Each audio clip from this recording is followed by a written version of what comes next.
Hazrat Khadija and also in Kashmir. Usually I don't do religious talks, I must admit, for my own personal reasons. But I think two things I would emphasize today: the importance of what I understand as Khadija alayhi salam as one of the most important figures in Islam and development of relations. But before, and I see that as also very important for interfaith perspective, because it was, as I have understood it, or I have read, I am not sure if other people will disagree with me, but Khadija's one cousin, Warqa bin Nawfal, it said that he was a Christian. He had converted from pagans into Christianity, and then it was Khadija who took Rasulullah sallallahu alaihi wasallam to Warqa bin Nawfal, and he was one of the persons to make a prophecy about the prophethood of Rasulullah. Then during the prophethood of Rasulullah, we again see the newly formed religion and Muslims going to lands where Christians were ruling, and this very early relationship of sanctuary given by Christian kings to Muslims. So that also reflects the nature of relationship between early Islam and Christianity.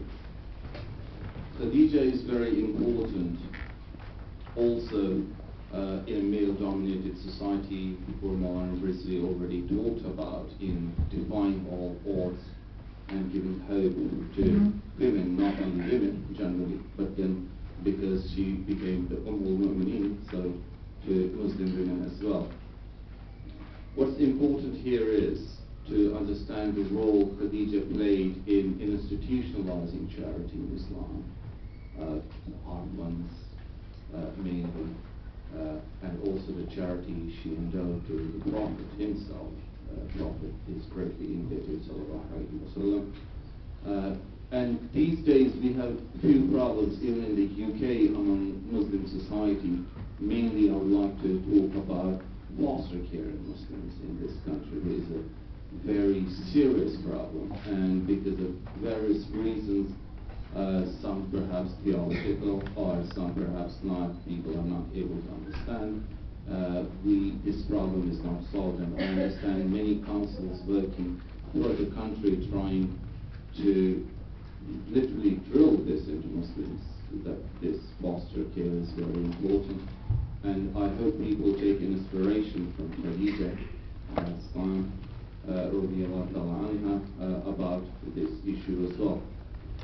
Coming back to orphans in Pakistan, I would like to say three things about orphans in Kashmir on both sides, Indian control and Pakistani side of orphans. For Kashmir on the Indian side, where I was born and brought up, the current turmoil in Jammu and Kashmir has caused thousands of orphans because of the violence there.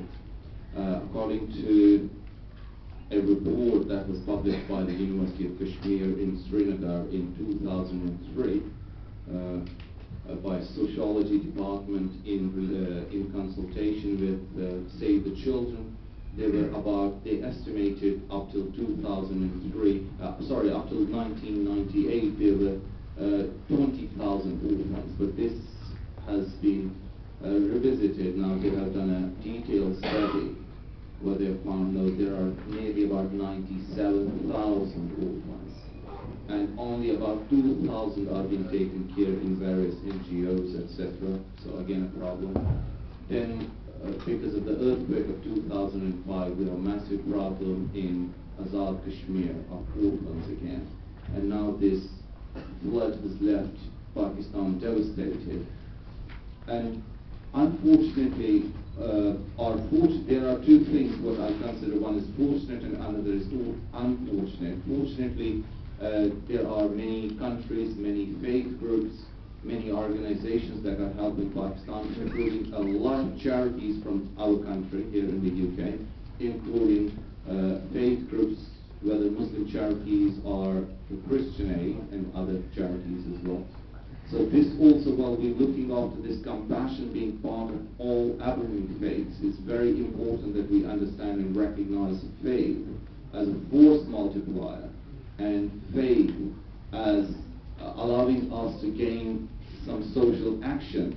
So we need to recognize the power of faith, and in this country, perhaps when sometimes militant secularism tries to kick faith out of the debates, out of policy prescriptions, it's very important that we understand and recognize faith as a very important force in social action.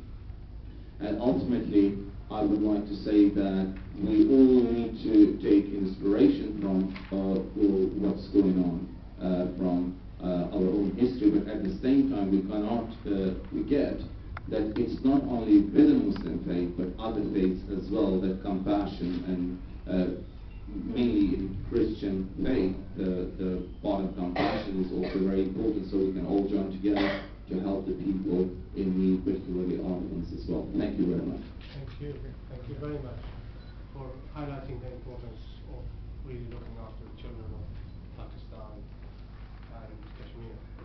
Next is Sister Rubab, Rizvi. The floor is yours. Thank you very much. Assalamu alaikum, brothers and sisters. I wanted to speak earlier, but somebody was kind enough to put a buttercream recipe instead of my speech over here. And given the time strains, I doubt very much if I'll be able to I'll be able to do the speech. Unfortunately, we are running a bit behind time. So on behalf of Imam Hussain Council, the Christian Muslims Forum, and Al-Khoei Foundation, I would like to thank you all for your participation today. And and also I would like to thank, with the cause of my heart, our minister,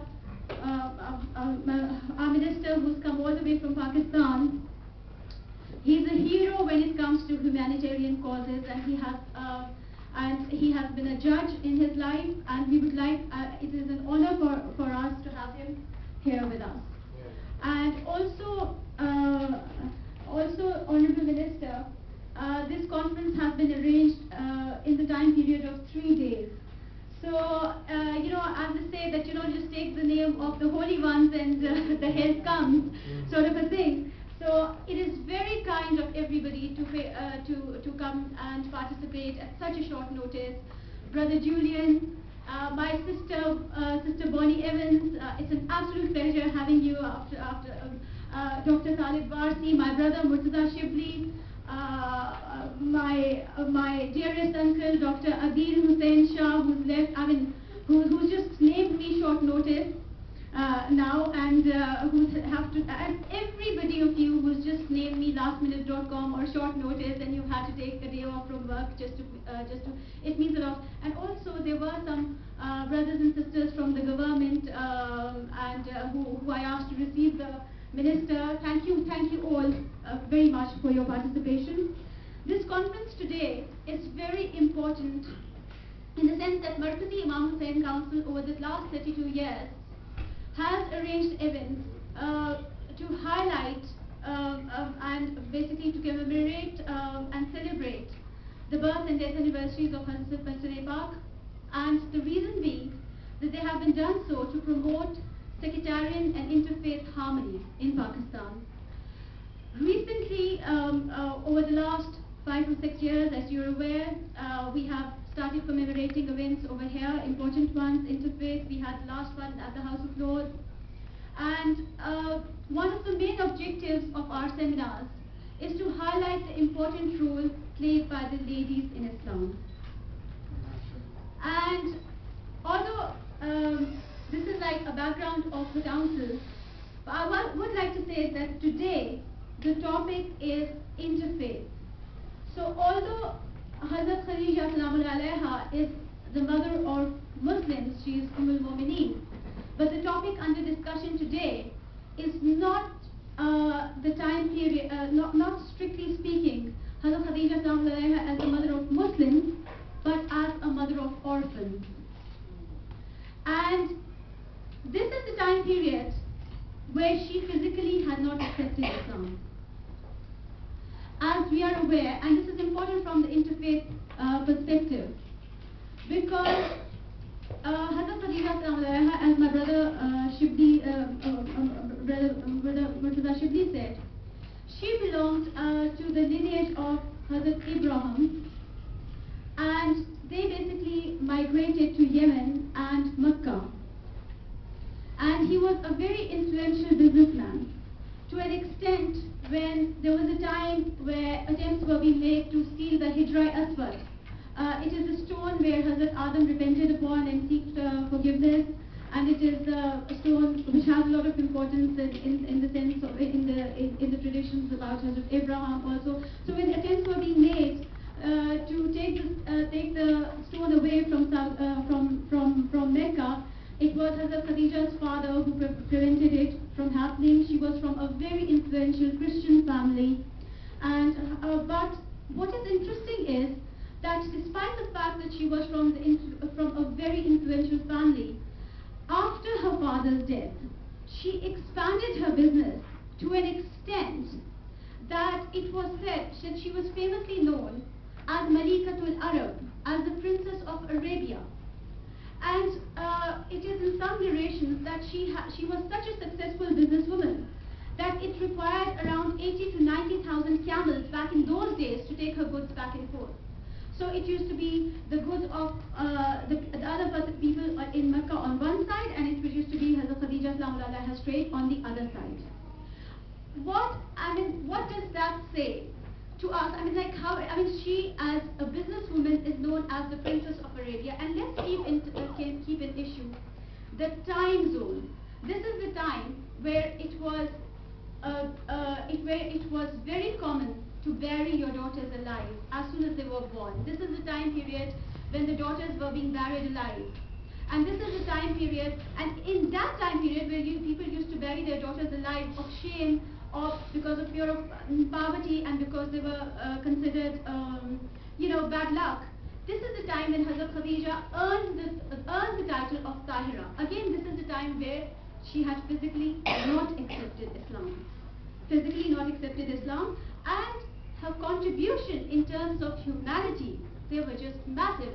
Her house was known as the house of kindness and generosity, because it was open to all orphans. It was open to the ladies, it was open to all the disabled people. And what is important over here is that not only was her house open to the orphans who did not have parents, it was open for the people who had parents, in the sense that if a lady gave birth to a daughter, she had a choice that whether she could go ahead and allow her husband to bury her daughter alive, or she could just go and give the daughter to Hazrat Khadija, who would then be responsible for fostering the daughter. So you see the important responsibility that this lady had taken even before she embraced Islam. And the important message that we get is that religions, at the end of the day, they are way of life. She played such a responsible role before she embraced Islam, and she played such a fantastic role. She is an absolute hero after she embraced Islam. What difference did it make on her conduct towards humanity as to what faith she came from? Because her house remained open for all faiths, regardless of which denomination she came from. Also this conference is important, and I feel very, very silly with all these scholars sitting in front of me and me taking so much of time.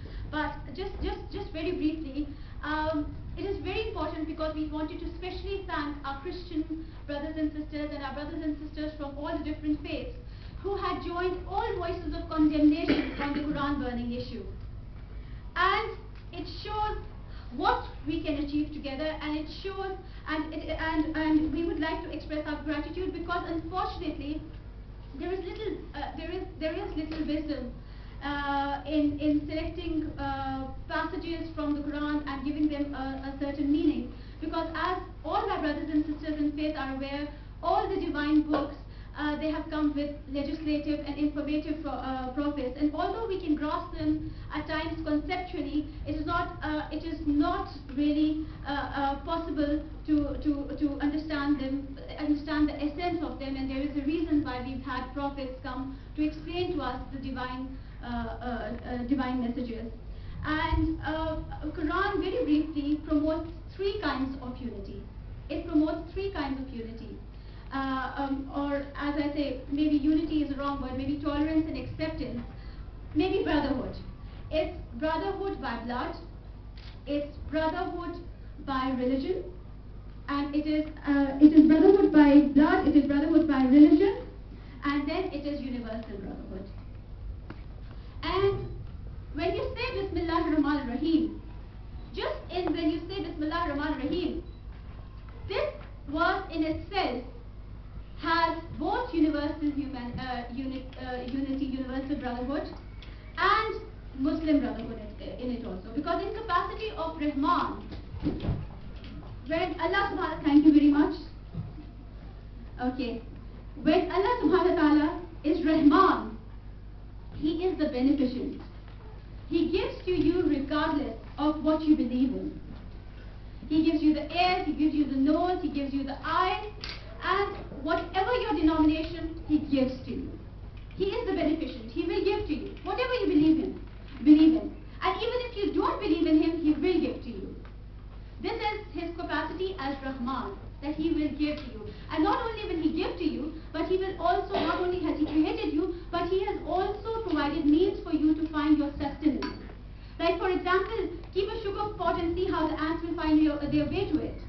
And the people who have studied zoology know that there must have been a system where all these things have been guided towards finding their sustenance.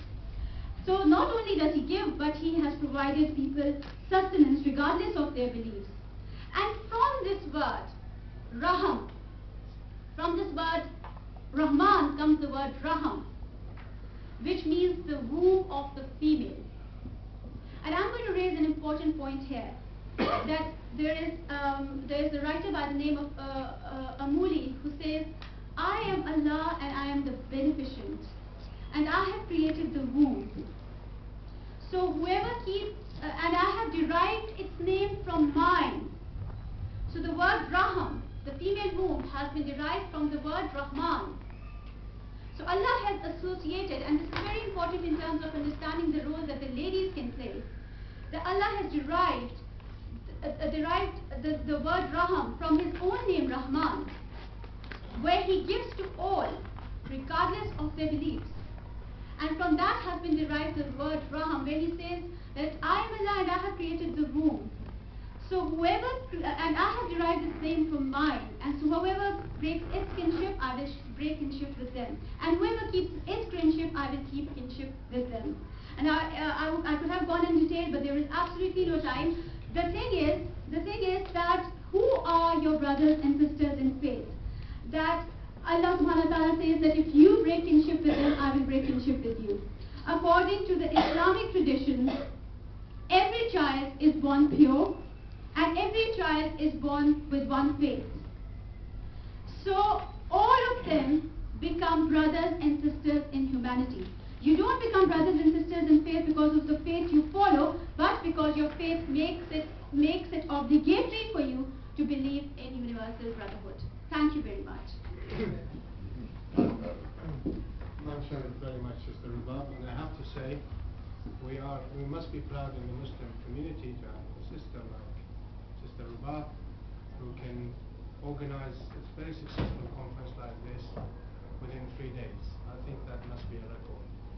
And also to talk about orphans, humanitarian work, and extending the hand of friendship and interfaith is something, Sister Rubab, we're very grateful to you, and we're very happy that we at the Al-Khoei Foundation were able to help with some of the logistics.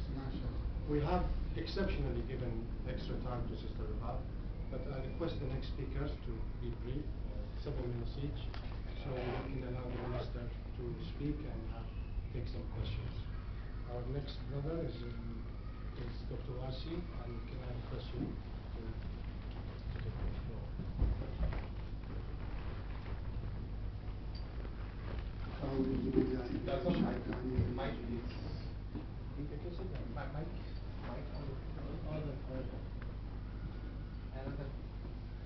there's another one at the bottom.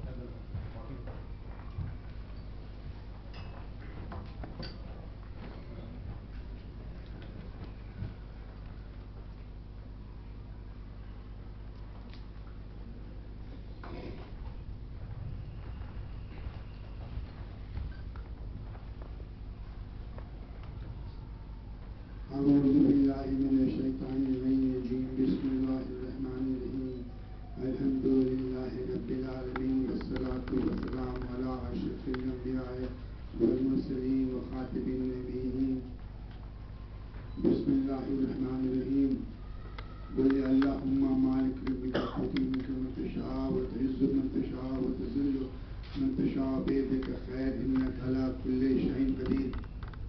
Brothers and sisters, may I request you to recite a loud salawat.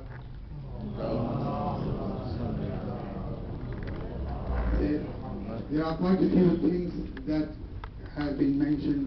One is interfaith, one is the face of Islam, and the other one is the greatness of the lady of Islam, Hazrat Khadija Kubra. Brothers and sisters, if you take just interfaith, Islam is a religion of interfaith. Islam was when our great Prophet, peace be upon him, Hazrat Muhammad Mustafa sallallahu alaihi wasallam, never sat in a closed room for discussions. He always had an open house for people of other faiths. And if you take what interfaith means, it means fostering good relationship with other religions, then the banner of interfaith raises in the hand of our great Prophet. Because so much he was fond of fostering relationship with fair-minded people, that when the Sulh Hudaybiyah took place, he said to the people, when the Christians came to him and said, we recognize you as Muhammad, but we do not recognize you as a prophet. He said, doesn't matter. I am the prophet of Allah. Oh Ali, remove my name as the prophet of Allah. He removed that. He put so many conditions. He crossed them all out and said, I am just a Muhammad for you, but I want to have dialogue with you. The people behind him wanted to have war. He said, no war, interfaith in every time. Then and now stand for one thing, peace. Peace upon his. And when you say Assalamu alaikum wa rahmatullahi wa barakatuh, when a Muslim wishes somebody else, he wishes with the blessing of Allah subhanahu wa ta'ala, with peace upon him. And that is interfaith. And interfaith means bringing light into darkness. And I come from a town, a little place called Derby. And there in Derby was a young lady called Florence Nightingale. And she was called the Lady of the Lamp. But if you take the Islamic history, the Lady of the Lamp was Hazrat Khadija Kubra Salamullahi. The Lady of the Lamp was Fatima Zahra Salamullahi, and her granddaughter Hazrat Zainab Salamullahi. Had these 3-4 ladies not been in Islam, then Islam wouldn't have been like as it you see Islam today. Salawat Bhai Muhammad. You see, we were talking about Pakistan and the calamity there. Poverty, they were talking about yatim, the orphans. Orphan is a wrong word perhaps to use. You see, poverty, orphanage is nothing. People want light, people want love. It is easy for us to say that Hazrat Khadija Kubra Salamullah gave mountains of her wealth away from Islam. It is easy to give, but it is difficult to give. The food that you are going to put in your mouth, take it away from your own children and give it to the poor. And the family of Ahl al-Bayt showed that very kindness, that yatim, miskeen, asir, give them the food, because it is sharing that makes people come together. It is sharing that makes all faiths come together. I gather there are people from ministry here and the government here. I appeal to them, give no arms to the Muslim countries. Give them, people they need arms, not arms. People are wishing, sell them not $60 billion of weapons. For God's sake, sell them $60 billion or $60 million of grains of food for the hungry children to survive on.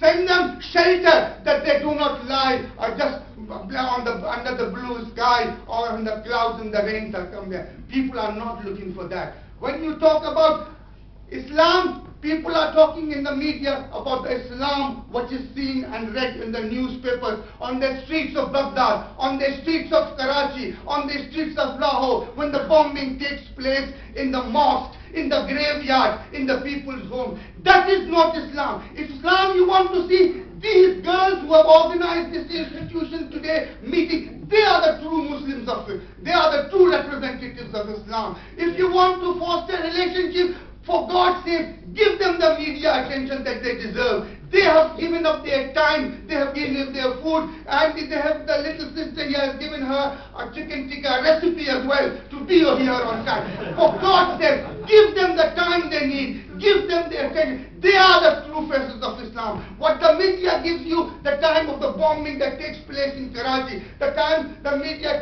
gives you attention what is happening in Beirut or other cities, that is not the face of Islam. The face of Islam are these young people.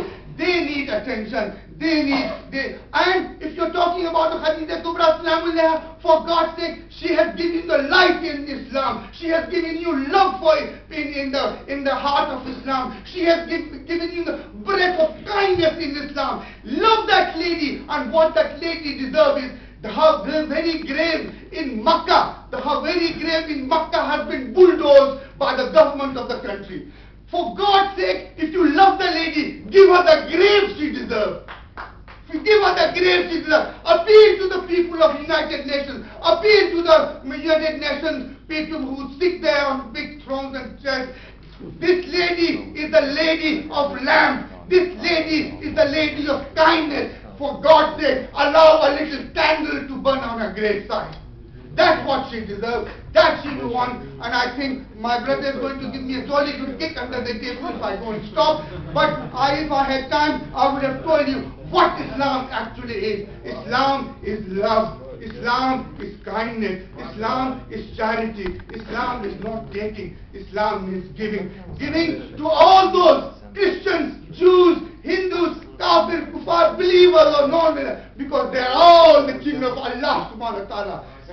He is the Rahman and He is the Rahim. He will care for all of you. The more you give, the more He will bless you. Inna Allaha malaikatahu yusalluna nabi ya ayyuhalladhina amanu sallu alayhi wa sallimu taslima. Thank you. Very, very clear. And I do agree fully that the real face of Islam is the face of these young people who work so hard, and especially in this gathering we have Muslims of all kinds, Shia, Sunni, you name it, Sufi, and we also have Christian brothers and others. And this is the kind of atmosphere we as Muslims need to really create, to try to counter some of the negative images. And I have to say, it's a very small number of Muslims who give those negative images.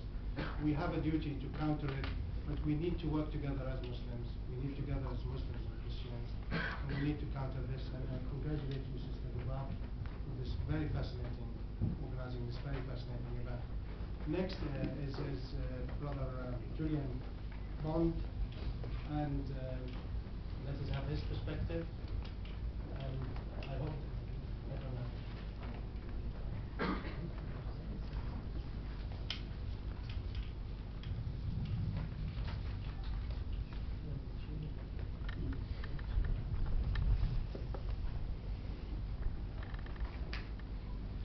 I'd like to thank Sister Rubab for inviting the Christian Muslim Forum to be one of the organisers of this event. I'd also like to thank the Al-Khoei Foundation for hosting us. And I'm almost sorry that I'm here, because if not, we could have heard more of Sister Rubab and the brother who's just spoken. We read in the Hebrew Scriptures, in the book of Exodus, do not take advantage of a widow or an orphan. And in the book of Job, they drive away the orphan's donkey and take the widow's ox in pledge. And the prophet Jeremiah has this message from God for a troubled country. Leave your orphans, I will protect their lives. your widows too can trust in me. In John's Gospel, Jesus Christ says to his disciples before his death, I will not leave you as orphans, I will come to you. And finally, the letter of James tells us what good religion is, a very important message for today's meeting. Religion that God our Father accepts as pure and faultless is this: to look after orphans and widows in their distress, and to keep oneself from being polluted by the world. There are actually only a few references to orphans in the Bible, but orphans are obviously of tremendous importance to God, and their treatment is a marker of both good religion and good society. Religion is one of the building blocks of society, although sometimes it has a checkered history. In recent times, former Prime Minister Gordon Brown apologised to thousands of people who were shipped to Australia as children for a better life, who were all orphaned in the process. Lady Khadija has a great reputation as one who cared for orphans, and the Prophet Muhammad, peace be upon him, was an orphan himself from the age of 6. This is a description of Lady Khadija. The deprived and poor knew the way to Khadija's house and called that house the house of hope and security. More than any other, the orphans sought refuge in her house because Khadija sympathised with them and she would care for them in a motherly way, so they called her Mother of the Orphans. I'd like to share with you the story of a Victorian Christian who cared for orphans. His name was Thomas Bernardo. He was born in Dublin in 1845. At that time, no one would have predicted that he would become one of the most famous men in Victorian Britain. At the age of 16, after converting to Protestant evangelicalism, he decided to become a medical missionary in China, and he went to London to train as a doctor. The London in which Thomas Bernardo arrived in 1866 was a city struggling to cope with the Industrial Revolution. The population had increased dramatically. Most of it concentrated in the East End, where overcrowding, bad housing, unemployment, poverty and disease were rife. A few months after he arrived there, an outbreak of cholera swept through the East End, killing more than 3,000 people and leaving families destitute. Thousands of children slept on the streets, and many others were forced to beg after being maimed in factories. In 1867, he set up a school in the East End, where poor children could get a basic education. One evening, a boy at the mission took him round the East End, showing him children sleeping on roofs and in gutters. This so affected him, he decided to devote himself to helping destitute children. In 1870, he opened his first home for boys in Stepney. He regularly went out at night into the slum district to find destitute boys. One evening, an 11-year-old boy was turned away because the shelter was full. He was found dead 2 days later from malnutrition and exposure. And from then on, the home bore the sign, "No destitute child ever refused admission." Victorians, many of whom were Christians, saw poverty as shameful as a result of laziness or vice. But Bernardo accepted all children and stressed that every child deserved the best possible start in life, whatever their backgrounds. And Bernardos do the same today. He later opened a girls' village home in Barkingside, a collection of cottages around the green, which housed 1,500 girls. By the time a child left Bernardos, they were able to make their way in the world. The girls were equipped with domestic skills, and the boys learnt a craft or trade. He strongly believed that families were the best place to bring up children, and he established the first fostering scheme, when he brought out children to respectable families in the country. He also introduced a scheme to board out babies of unmarried mothers. The mother went into service nearby and could see her child during her time off. That was a Christian example, and Bernardo still does excellent work this day. I'd also like to share with you a little of the work of Muslim Hands, a partner of the Christian Muslim Forum. They run a sponsorship scheme called One-to-One, and it's one of the most popular ways of helping poor and needy individuals and families. Muslim Hands donors are currently supporting over 4,000 orphans in 21 of the world's poorest countries. The scheme is designed to assist orphans and their families in the short and long term. a portion of the sponsorship money is given to the orphan and their family to help towards living and housing costs. Enabling a child to receive a sound level of education empowers them to build a brighter future and provide for their family as well.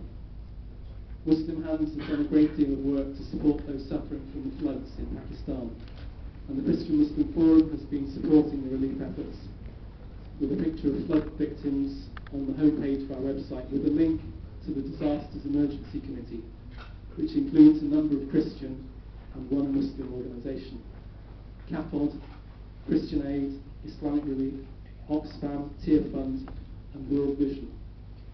The Christian Muslim Forum has worked with both Christian Aid and Islamic Relief. World Vision was recently targeted by extremist militants in Pakistan, probably because it was seen as a Western organisation.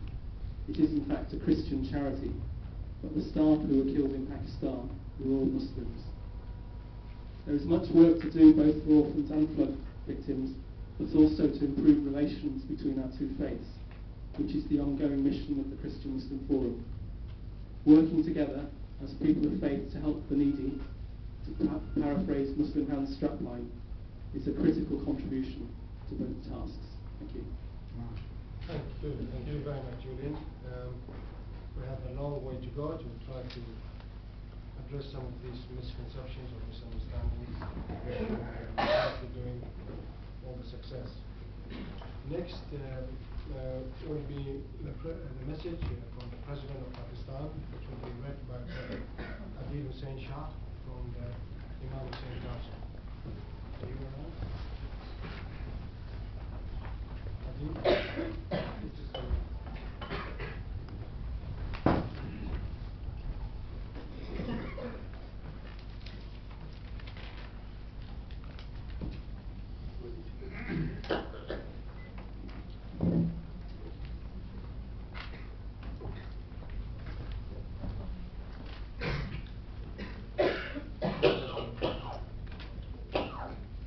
Thank you very much for all the conference of the Imam Hussain Council and ladies and gentlemen.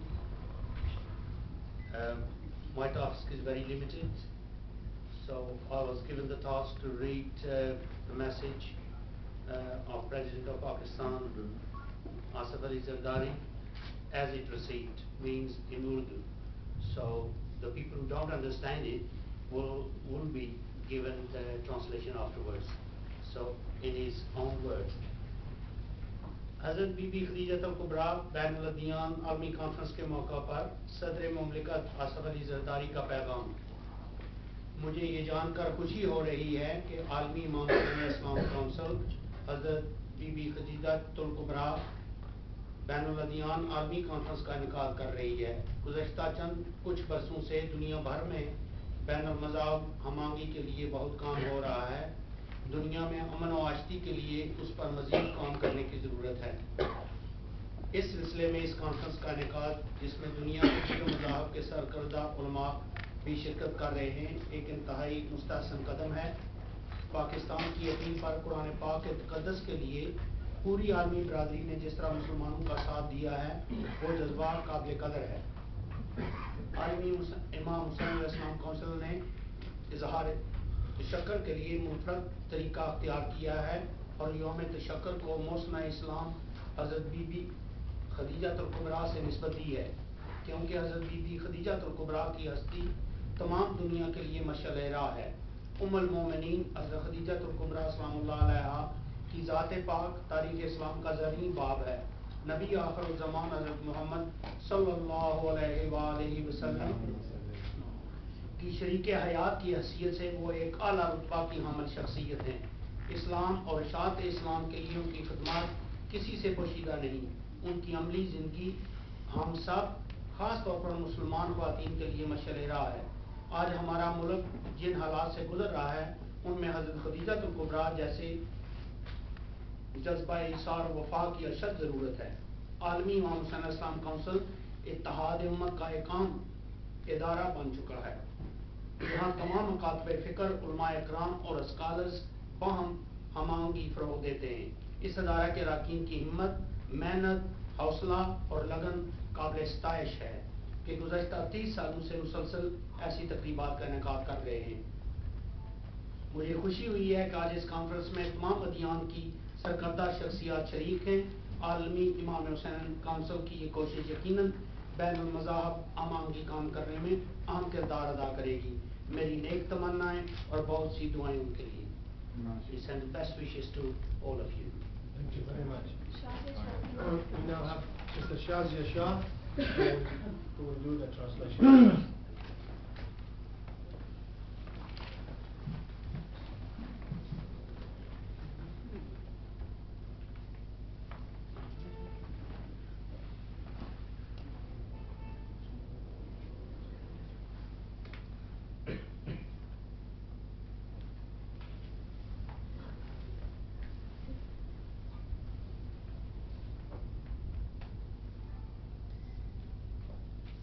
Assalamu alaikum and good afternoon to everyone.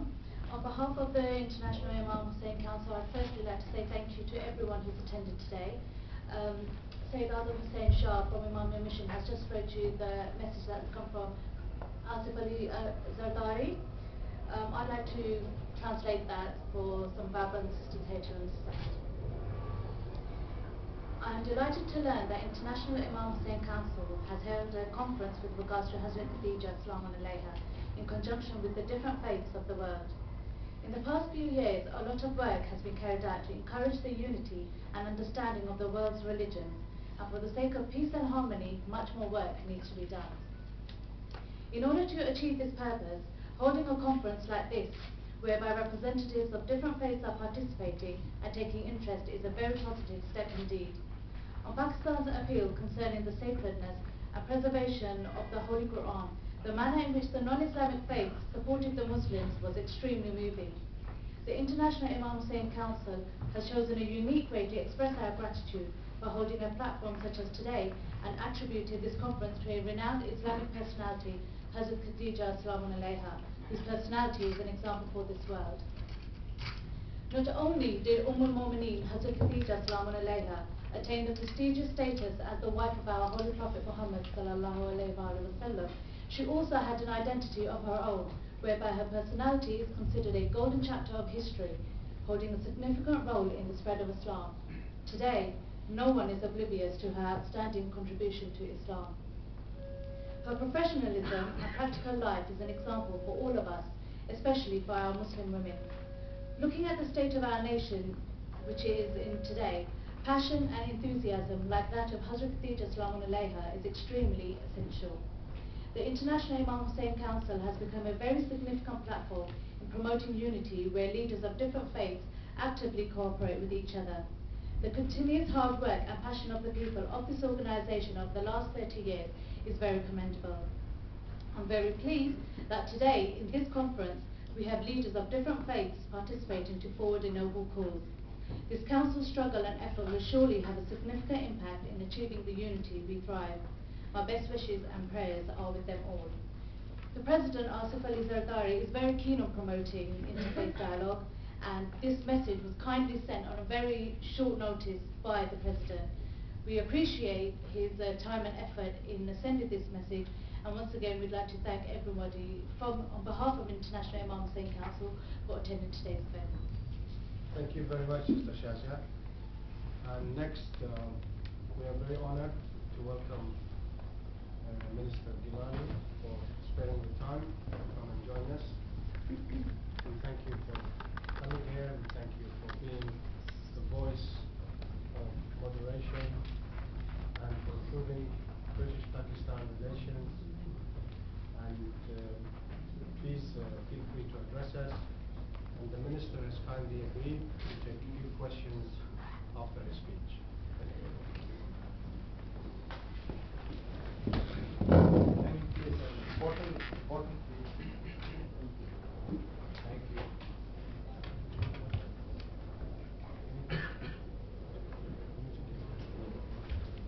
Bismillahirrahmanirrahim. The measures of the Imam Hussain Council and owners of Al-Khoei Foundation. Ladies and gentlemen, of different faiths. Indeed, it's an honor for me being here amongst you, learning from you the great knowledge of how to work on the present day biggest question of interfaith harmony. It is my firm belief that interfaith harmony will lead to the cause of promotion and protection of human rights. Human rights are connected with this harmony. I believe that if a daughter like Barrister Rubab can hold this function within 3 days, it's not a news for me, since she is daughter of my dear brother, Dr. Mehdi, who has learned this lesson and parted away this lesson to his children and to his associates as well, that noble cause never needs any time limit, any hurdles. It is always the reward of the God to arrange such like function and pray for His mercy. So I commend Barrister Rubab and associates for holding such a big conference. And in a city like London, which has always been a dream for us, right from Allama Iqbal to Khadija Muhammad Ali Jinnah, and in the recent period, the exile of leaders of all the big parties and also of religious scholars as well, and giving them refuge over here and making them work for democracy and emancipation of human beings. This is not only the city of London, but the whole United Kingdom. I had been recently for 2 months in the flood-affected area. I have seen right on the bank of Indus River, at a remote place like Veer Pana in DG Khan, Islamic Mission London, other UK mission, Christian missions working there for the relief of the flood-affected people. Since Pakistan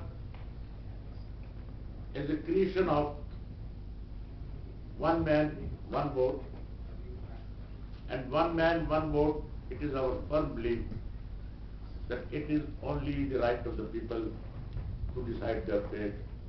It is always the people who are the masters of their fate. And this is what the democracy teaches us. Rule of the people, by the people, for the people. So, at his birth, I was a boy of 5 years at that time. I couldn't reflect much about that. But the big catastrophe of millions of people moving from one place to other.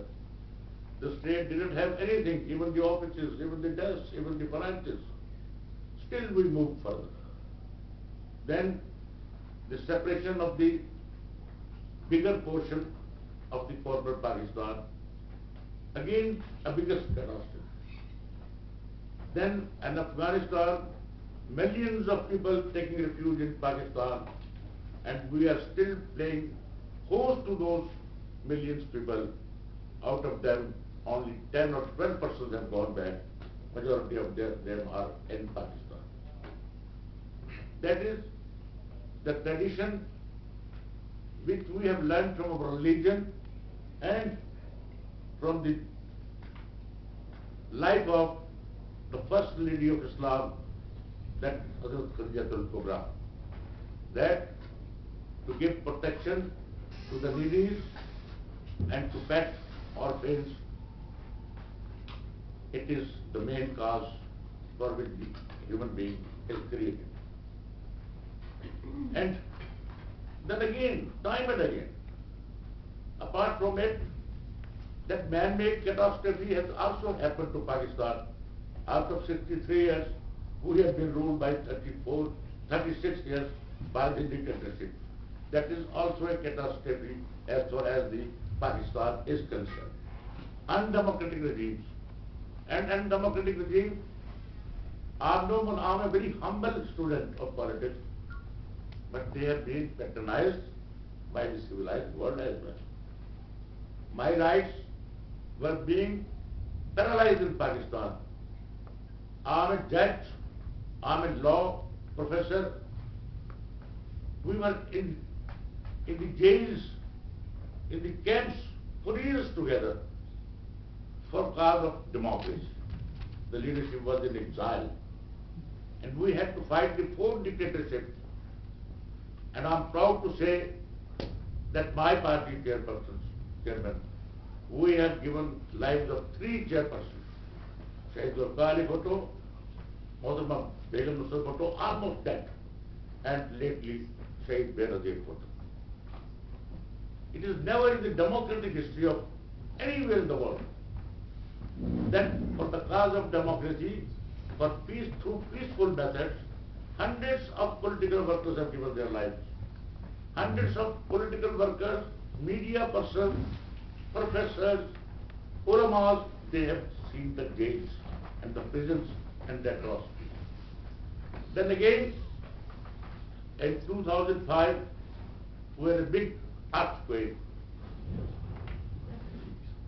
And millions of people were again affected. Again we moved forward with the help of course, the international community too. And Britain being our ideal, Britain being our teacher in our behaviors, in our learnings, the democracy, they have helped us throughout all periods. We are grateful to them.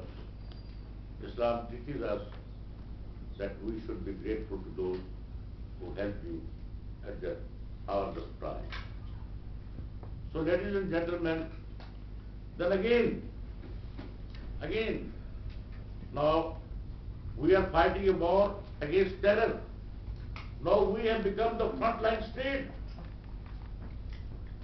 Malakand, Savas, operation that made 20 to 25 lakhs IDPs, internally displaced persons. But with the help of international community, our government is proud of this fact that within 1 year we have made those internally displaced persons settled in their homelands. And the UNO has appreciated our services, that such flood of people can never be sent back in a short period to their homeland. But since our dedication, our commitment is as a Pakistani, as a Muslim, I will say that our Pakistan is a place of saints, Sufis. If we go to Lahore, you will find the tomb of Hazrat Madhulal Hussain. Madhulal and Hussain together in one man. Hazrat Julian Baghdadi had a chilla in Baghdad with Baba Guru Nanak. Then again, in Delhi, Hazrat Mahbub Samari Nizamuddin Auliya, if we go to his tomb, he says, no, you will have to first offer prayer at Amir Khusro. Amir Khusro, he was a secular man. So our Sufis, saints, they have told us that humanity at large is the basic religion. Every thought comes after that.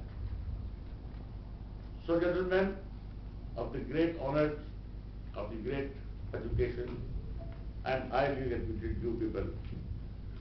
Pakistan nowadays again has been facing the havoc of the flood. 1/3 of the Pakistan has been washed out. More than 16 and 17% of our population has become homeless, roofless, literally jobless. They are still on the road. They have suffered the 50 Celsius degree temperature. Now they will have to go to 10 or 15 degree in the coming months without any shelter, without any. Though the international community, alive to their traditions, especially UK, has been the biggest donor. And the present government, our heart, the heart, I say, because I'm sorry, I'm not becoming partisan. I love each and every party in Pakistan which has struggled for democracy.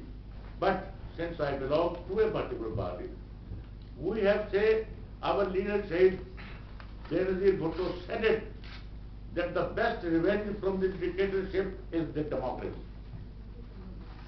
No life for life. Democracy is the best revenge to kill a dictator. So, when President Zardari, in the beginning of the flood, had a tour of France and he came here, a debate was going on in Pakistan that the British Prime Minister has uttered some words during his tour of India. But we are a lion-hearted man. He said, no, it's nothing. We are brothers. If some mischief has been played, if some understanding has been there, I will go to him, I will see to him. And from the Prime Minister, your Mr. Cameron? Yeah. What gesture we got from him? That he planted a plant in his ancestral house where he invited President Hazrat. That is the love between the two nations. So, Islam, I'm not a preacher, I'm not a scholar in religion, but this is my firm belief that Islam says us, lakum dinukum waliya din. हमें तुम्हारे लिए तुम्हारा दिन, हमारे लिए हमारा दिन. और until and unless we believe all those prophets who have been drawn with the holy books, our iman is not complete. Our faith is not complete. We are to believe the Jesus Christ. We are to believe the Moses.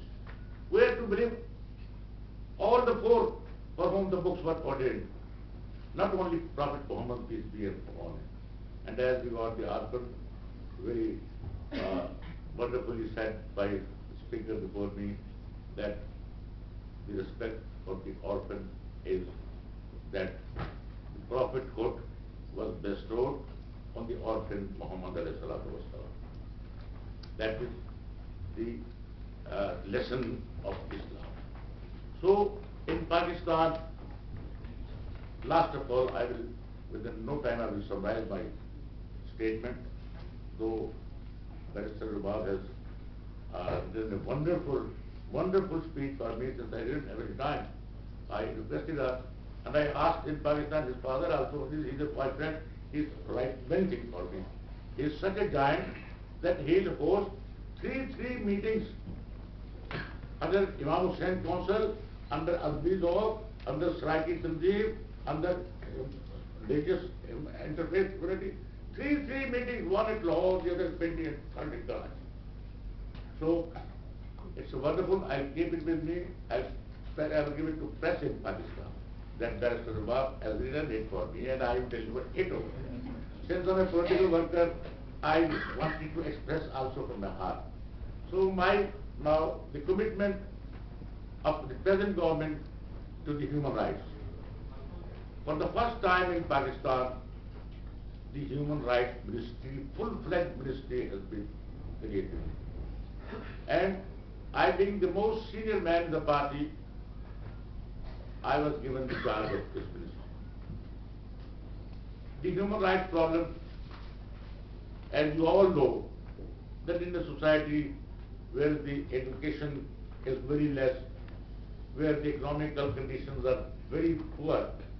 I am coming from Edinburgh, where the UNO organized a conference on the human rights, and the Scottish Parliament was the host.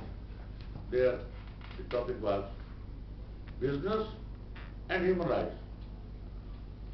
So I asked them this as a speaker. I said, the IMF, the World Bank, and the bigger powers, when they donate to us, they give us to aid, they make such strong conditions which are out of our range. So we cannot deliver to our people those things which we must. So makes these things conditions less conditions. I'm again thankful to you all, ladies and gentlemen, and especially to my daughter, Barrister Rubab, and you, sir, as well. Your name are with me, and his name is also Mr. Julian, and sister is sitting there. So I'm again thankful to you. After that, I'll be sitting with you for question and answer, but of course you will give me tea at that, because I have not taken the lunch. I have not taken the recipe. Thank you very much. Thank you. Thank you very much, Mr. Gillani, for a very, very enlightening speech. And should we take questions and answers now? Yeah. Would anybody like to take? And also, I think the minister has a meeting with you.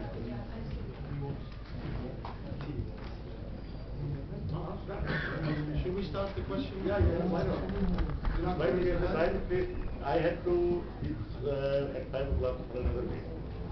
Here the distance is 45 minutes. Otherwise it took me 1.5.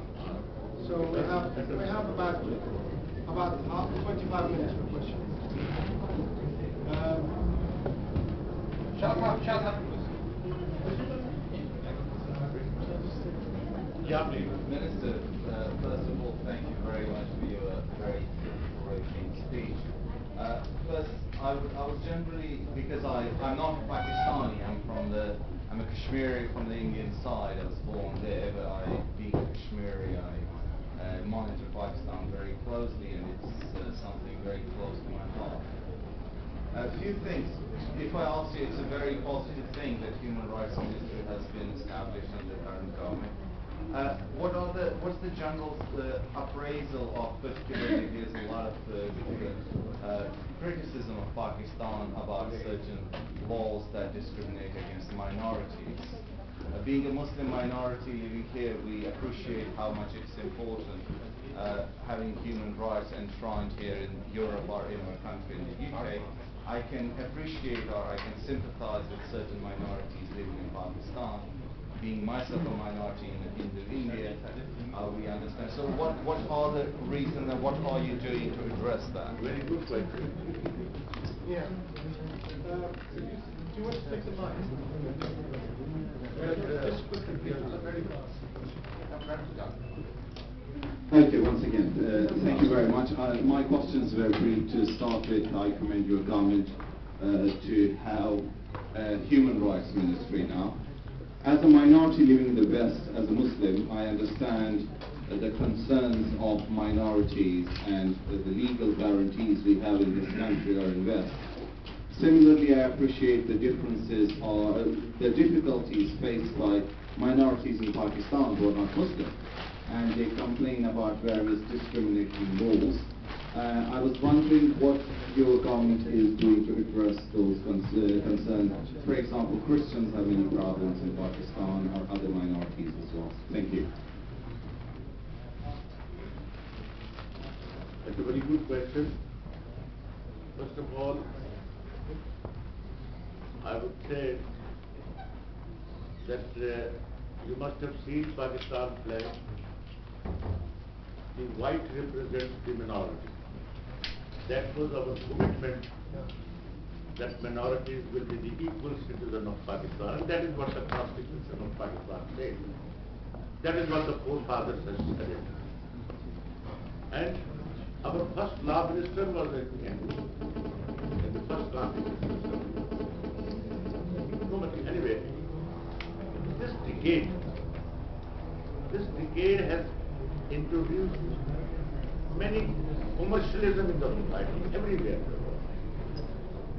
The religion has been misused by some pockets, by some organizations, by some groups.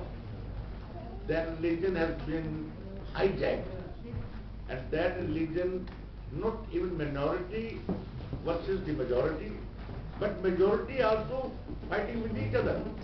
Shia, Sunni, Dobandi, Brahmi, your mosque, mine mosque, many inside. So, killing has been done. This Shia community of majority of who are sitting over here, we were the victim, such a high victim that I can't narrate it. Now you are saying it to that Hindu community. The Godra incident was the highest incident of big magnitude. Our Prime Minister, along with me and other teams, sat there for 3 days. The Punjab Chief Minister sat there for 2 days. And we have got them settled, and the human life could not be given them back. And you will be astonished to see that one Muslim was also killed by the minority community. We did not go to see him in the hospital, or we did not go to the family of that deceased, because we thought that majority has done the offense and the killings of the minority were more. So we are trying our best to resolve this situation. As far as Pakistan is concerned, Pakistan is committed to, as an equal citizen, to safeguard the interests of minorities.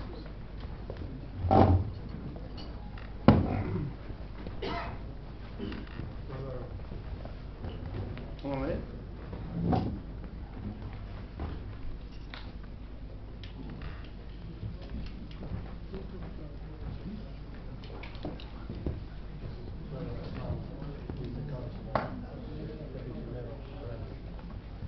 Thank you very much, sir. My name is Councillor Aslam Chowdhury, and I'm the local councillor for this area and also Deputy Mayor for the Borough of Brent. I have a question about that has been of concern to me for some time, and since you're the Minister, a very senior representative of government of Pakistan, I think you're probably in the best position to answer that. This government and many other people in this country have given substantial amount of money to government of Pakistan, and there is a perception the money is not always delivered to the right people in Pakistan. Now, it may be that efforts are being made, money is going somewhere, but frankly, I think you would agree with me that there are a lot of people in this country who have really worked exceptionally hard getting the money together, and the British government especially has given an enormous amount of money, but we believe that money is not going to the people who needs to be given to. Can you tell us something about that? What exactly is happening? What is the latest situation in Pakistan? My second concern is I also happen to be a Kashmiri from the other side. I'm from Pakistan side, and my friend here earlier said that he's from the other side. We also have a concern about some of the issues that are happening in Azad Kashmir. I wonder what's your stance as far as some of the aid that perhaps was destined for that part, whether that aid actually is going to the right people there. Thank you very much. No. Thank you very much. As regards the first portion of the question is that from 23rd of July, this catastrophe started in Pakistan. The flood started from 23rd of July. August, September, and this is October. In 2 months, still the aid is flowing. The aid is yet to reach the people. Aid is yet to reach the airports. The phase is not yet complete. It is just a start. At this hour, taking account of the aid, it is one of the impossible. Because we have not spent it so far. And if at all it is being spent, that is being spent by civil NGO. If at all, the perception is wide that I have asked in my speech that the dictatorial regimes in Pakistan, they were not accountable to anyone. When the Pakistani citizens were being sold by a head of the state, previous to our General Musharraf, he writes in his book that I have been selling to Pakistan. And I've been given that money, that money, that money. The earthquake happened during this period. The aid for which Pakistan is blamed that it was not used properly or it was not accounted properly or it has been misappropriated, that was during that period. From 2008, February 2008 to onward, we are responsible for it.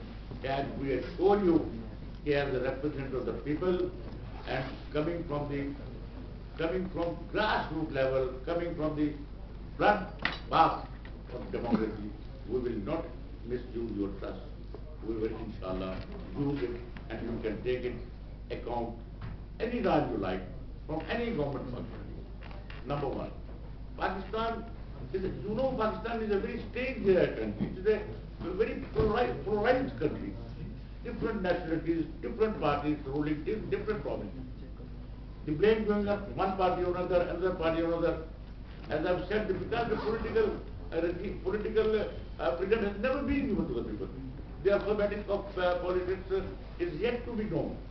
So that impression gives this that no, we are failure, we can't do it. The second question is this. I'm astonished to say it. I think in my, I'm 70 now, in my 70 year, my political life is spread from 55 years. I was first baton charged at the age of 15 by the police crying for rights of the students of the people in matriculate. From that day I'm in politics. I have never seen from any Kashmiri from this side saying that Pakistani government has any time cheated the amount given for Kashmiris or any time taken any misuse of their property or any of their. We have always been the champion of their dignity, their freedom. And recently, 15 days back, the central government has given, now according to the NFC award, we were not supposed to give any money to provinces or to the Azad Jammu and Kashmir government. But we have given 30 million rupees to Azad Kashmir out of the central fund just 15 days back. Although the government, that is a democratic right, that is not a People's Party government. So it's a misconception. Anyway, since you are an elected representative, I respect you, sir. We will inshallah try to correct if there is any wrong. Thank you. Should that be the last question? Because the minister has very kindly promised to give an interview to the media, and he hasn't even had lunch. So. Can I have a quick question because I have been waiting? Okay. I think I've been about the perspective. I'm Wilson Chowdhury, Vice Chairman of the British Pakistani Christian Association. It's a pleasure to be here with the wide diversity of faiths that have come here to attend to them. I have a tripartite question. I'll try to make it as brief as possible. But it really would be interesting to know how this new panel or committee that is now dedicated to human rights intends to tackle the issue of the blasphemy law and the persecution of minority faith groups frequently find themselves subjected to in Pakistan. Only recently we've heard about the situation in Rizvi and where two Christian pastors were shot down after being acquitted under false blasphemy charges. I'm hoping obviously that there is going to be, I've been told there is a review. It'd be interesting to know how far they've gone along within that review and what consultation will be taken with people in Pakistan. Moreover, the other two questions were quite simply, obviously there is a culture in Pakistan that does allow prejudice to continue, if not to develop. I think if we're going to tackle that, we need to look at some of the minor issues that can probably improve the lifestyles and reduce the perceptions that people have of people of other faiths. One of these the mechanisms that could be used is to remove people's faith from their passports. It's a simple issue, is that a matter that can be put onto the agenda? Just a final point as well. It's we've talked about equal rights and the suffering people. There are bishops in Pakistan that have reported that Christians are actually being forced into adopt situations where hospitalisation is taking place if they are to receive aid. We're wondering if protection is being provided and that there is a monitoring of those that are providing funds and aid in Pakistan. Young man, you are a preacher, but you have delivered such a long speech. I'm blessed to find the question in this long speech. Typically you are taking my English paper examination, that is something else. But please give me the gist of this. What do you want to ask? Okay, the blasphemy law of Pakistan, can it be made universal so that it protects people of all faiths and protects prophets of all faiths? The Pakistani parliament, why must individuals of different faiths have to list their faith in a passport, and that can be used as a form of that can be used for those that have a prejudice to prevent opportunities for those of particular faiths. Finally, the last question would be, again. I'll leave it. Those two would suffice at this stage. I did talk about Christian aid as well. Christians are being forced to... Good. The Constitution of Pakistan, 1973, which has been given to us by the chosen representatives of the people and by all the parties, right? That gives every type of freedom to every citizen, whosoever is a participant. As far as writing in the column, the religion, these amendments were introduced later on during the period of Islamization by the Al-Khoei. And that Islamization was so controversial that we the Muslims never agreed on those Islamization. But you can ask from your parents that Pakistan is such a power-ridden and poverty, full of poverty nation, that we went so fast that all of a sudden we should erode every type of misdeeds of the previous regime. That's not possible. But this is very inhuman. I agree with you. This is very inhuman. As regard minority, I have already told it that we are trying to test. As regard the constitution, go in the vote. You see that previously the minorities didn't have the right to vote for the Muslim seats. Now the minorities have got 2 votes in Pakistan. One for their minority nominee and one for the Muslim. They exercise 2 votes. Nowhere in the world. This joint electorate system was introduced by us. Previously the minority were excluded from the right to vote even. So our minorities are less authorities, they have got 2 votes. We'll try to, inshallah, when you will be educated and come in our place, then try to do anything, we will be, inshallah, sitting on take for you. Okay. Thank you very much. रुबाब बेटा मेरा time नहीं दिया है I'm sorry. मुझे नहीं time दिया I'm really sorry. आप आ जाए यहाँ बैठ के बात करते हैं नहीं सर मुझे आपसे एक सवाल मैं पूछने नहीं प्लीज मैं तकरीर करने नहीं आया हूँ यहाँ पर एक्सक्यूज मी मिनिस्टर साहब I think yes the good words do not fill the belly and humanity is the mother of all religions. That's what I say. You just spoke very nicely. You represented us very nicely. Tell me, where is the justice if the jet set people sit in their palaces, fly in their own jets, and sit in the limousines, chauffeur driven, and the nation is starving of death? I'm sorry, but it was already clear that this conference topic was on Khadija. I beg your pardon. My apologies. I do apologize, brother, but it was already made clear that it was... That's okay, I don't need answer. I have got one Honda car One heaven, no God, two room, Lord, two room. And my salary is on 65,000 rupees.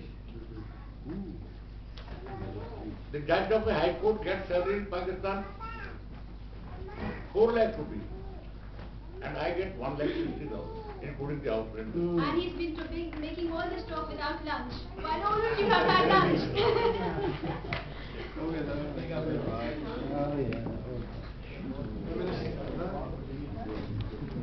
I said what I wanted.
Go in about 10 minutes. So he hasn't begun his food. So he needs to be 5 o'clock somewhere, so he'll leave at exactly 4:15.